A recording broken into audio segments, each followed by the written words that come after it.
From the fields. What a difference a year makes. As late as December of last year, after Trump was elected, but before he was appointed the chair of the Federal Communications Commission, Brendan Carr said on X, censorship isn't just about stopping words. When you silence speech, you silence ideas. That's got to end. At the time, he was criticizing Biden era attempts to end big government censorship partnerships like the Biden administration's strong arming of media to squelch propagation of any COVID narrative or Hunter Biden laptop narrative that they didn't like. So far, so good. Then he was appointed chair of the FCC. Late night comedian Jimmy Kimmel made fun of Trump's reaction to the Charlie Kirk assassination. Then Carr said, we can do this the easy way or the hard way. These companies can find ways to change conduct and take action, frankly, on Kimmel, or there is going to be additional work for the FCC ahead.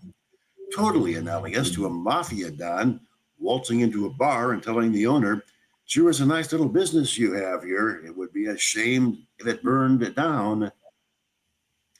Amazing how a tiny bit of power or fear of losing it if he didn't do Trump's bidding made him change overnight from a free speech absolutist to a rabid censor.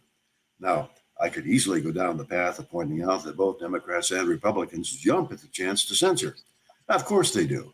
Who can forget Biden's short-lived government disinformation board under the notorious censor Nina Jankowicz?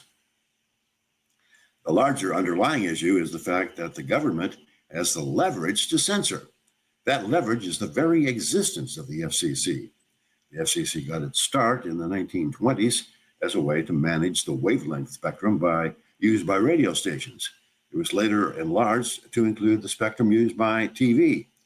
The idea that the broadcast spectrum was ever owned by the public, effectively the government, never made sense.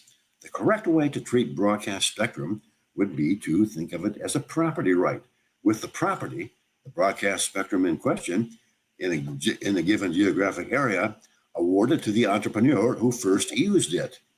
Broadcast licenses have always been de facto property rights. The only limitation to full property rights has been the FCC's periodic regulatory actions, license renewals, the fairness doctrine, and now ham-handed threats to stymie network mergers if the late-night comic whose jokes Trump doesn't like isn't canceled. As we've seen, one of the original justifications for the need for the FCC was spectrum management.